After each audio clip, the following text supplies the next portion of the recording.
Salut à vous mes saucissonneuses souriants salopettes, ici Super Libraire et aujourd'hui on parle santé.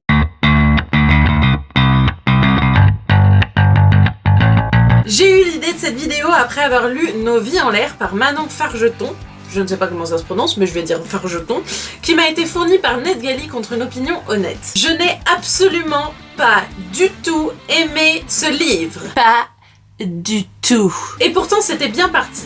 Deux jeunes gens, dont je me souviens même plus le nom, se retrouvent sur le toit d'un immeuble complètement par hasard, tous les deux prêts à se suicider. Ils décident alors de passer une dernière nuit ensemble et de voir si à la fin de la nuit, ils ont toujours envie de mourir. Seulement voilà, on dirait que le livre a été écrit par une ado immature. Parce que oui, il y a des ados matures. Une écriture qui veut frôler la poésie mais qui est souvent vulgaire et répétitive. Une auteure confuse qui s'exprime mal, ce père qui essaye de comprendre les adolescents mais qui a oublié ce que c'était que d'en être une, et qui essaye de faire passer un message sur un thème fort, mais qui oublie de passer le message. Non mais là c'est juste triste en fait. Le pitch me plaisait, et l'histoire non. On ne s'attache pas aux personnages, on les déteste. Mina, j'ai retrouvé son prénom, est une froussarde chouineuse et Océan un sale con qui pense qu'au cul. Le problème c'est que l'auteur ne développe ses personnages que dans les 10 dernières pages du livre et donc il n'y a pas d'évolution constructive. Les thèmes abordés, la dépression, le suicide et le harcèlement scolaire étaient maladroits voire dangereux. Écrire des phrases comme « Tu veux vraiment te suicider ou tu cherches à faire ton intéressante ?» ou encore « Non mais t'as vu, elle est habillée comme une pute !» Non.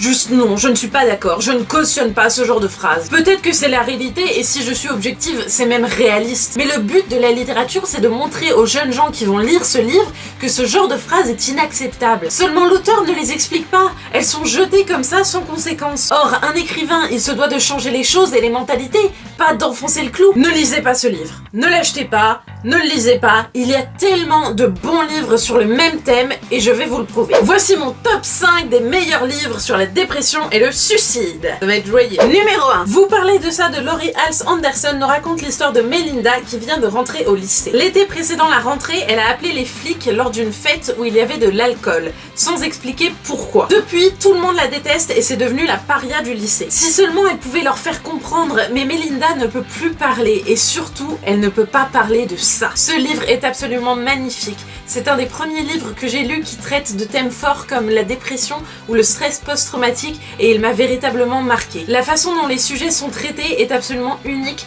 puisque Melinda a une voix à la fois touchante mais aussi particulièrement sarcastique et parfois même drôle. Elle parle de tous les clichés du lycée de manière critique mais elle parle également de la façon dont il est difficile de trouver sa place, du fait qu'elle se sente différente et qu'elle se sente un petit peu au-dessus de tout ça. Un livre à lire de toute urgence. Et si vous n'aimez pas trop les livres, il vient d'être transposé en roman graphique avec des illustrations d'Emily Carroll qui sont absolument magnifiques et il vient d'être traduit en français. Ça s'appelle Speak, le roman graphique, c'est génialissime. Numéro 2, Le monde de Charlie par Steven Chbosky, je ne sais absolument pas comment prononcer ce nom, suit l'histoire de Charlie qui vient de rentrer au lycée. Pas facile quand on est timide et introverti et surtout quand on vient de vivre un événement tragique. Encore une fois, c'est un livre qui traite de la dépression, du stress post-traumatique et de suicide. Charlie a du mal à s'intégrer et comme il est dit dans le livre, il a du mal à participer. Ce livre est absolument unique en son genre et dans sa construction puisque c'est une correspondance à un inconnu et il contient également de nombreux poèmes. Et c'est tout de suite ce qui m'a plu dans le bouquin. Il m'a également semblé très réaliste puisque souffrante moi-même de dépression et de pensées suicidaires,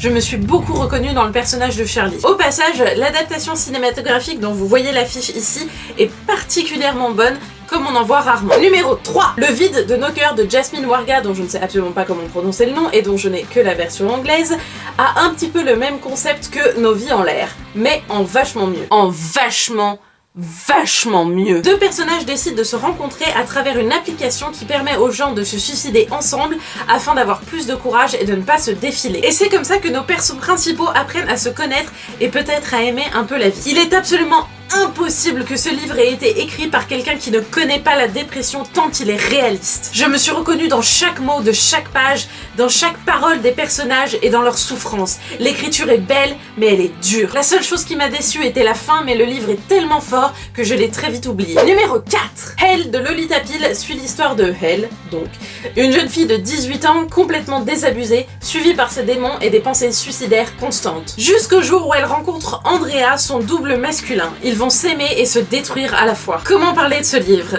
C'est un livre qui m'a touchée particulièrement quand j'étais au lycée et je ne pouvais pas m'arrêter de le lire, de le lire, de le lire, de le lire, de le lire. Il parle bien sûr de dépression et de suicide, puisque c'est le thème de la vidéo, avec des personnages blasés de la jeunesse dorée parisienne. J'ai aimé le côté glauque et franc du livre et ce qui me plaisait particulièrement à l'époque, je pense que c'était le sarcasme et la critique de la nature humaine. Ça reste malgré tout un livre assez spécial que je ne recommanderais pas à tout le monde. Il parle de coke, de sexe et de mal-être profond. Il est donc difficile à lire dans le sens où l'on ne peut pas ne pas être affecté par son histoire ou son écriture. Numéro 5. Love Letters to the Dead par Ava Delayeva, je ne sais pas comment prononcer son nom, nous raconte l'histoire de Laurel, une jeune lycéenne qui vient de perdre sa sœur. Elle souffre donc de stress post-traumatique, de pensées suicidaires et d'anxiété sévère. Un jour, leur prof leur demande d'écrire une lettre à un disparu. Et c'est là que tout commence. J'ai adoré ce livre pour sa construction qui me paraissait complètement unique. C'est une correspondance entre Laurel et des célébrités que l'on connaît tous et qui sont décédées. Malheureusement, la seule disparue qui compte vraiment, c'est sa sœur et elle ne peut pas lui écrire. C'est donc à travers ces célébrités que Laurel va nous raconter sa vie détruite, ses pensées, son journal en quelque sorte à des personnes qui ne pourront jamais lui répondre. Et enfin, c'est à travers ces lettres qu'elle va enfin pouvoir raconter ce qu'il s'est vraiment passé le soir où sa sœur est morte. Ce livre est beau, il est fort, il est puissant, avec une écriture qui vous va droit au cœur et je le recommande à tous. Et c'est tout pour aujourd'hui, je vous laisse pour aller lire des livres un petit peu plus joyeux. J'en trouve pas! Et en attendant, surtout, n'oubliez pas,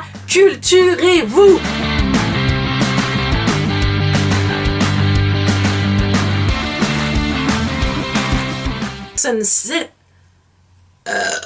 Putain, je déteste faire des vidéos après manger.